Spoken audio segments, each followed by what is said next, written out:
Ayan mga idol ang ginawa natin maghapon. Kasi nag-apply tayo ng tubig. Ayan na. Hindi ko pa sinalpak. Bali kapatid ko na lang yung magdudugtong pag naikabit na yung tubig. Pakita ko sa inyo yung linyahan guys. Ayan. Hindi ako pinadaan sa garahe. Hindi ko kasi dito pinarahan kasi pangit tingnan pag nakalabas dito yung hose. Doon tayo sa taas. Pakita ko sa inyo kung ano itsura. Kung papasa na ba sa mga magagaling. Ayan. Sobrang init. Ayan o. Diyan ko na pinarahan sa gilid. Ayan. Kinurba-kurba natin. Ikaw na magdidiretso na. Ikaw na magdudugtong.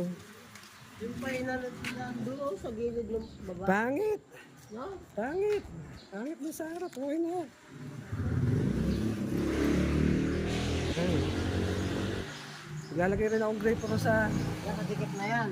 Oo. Nakadikit na yan.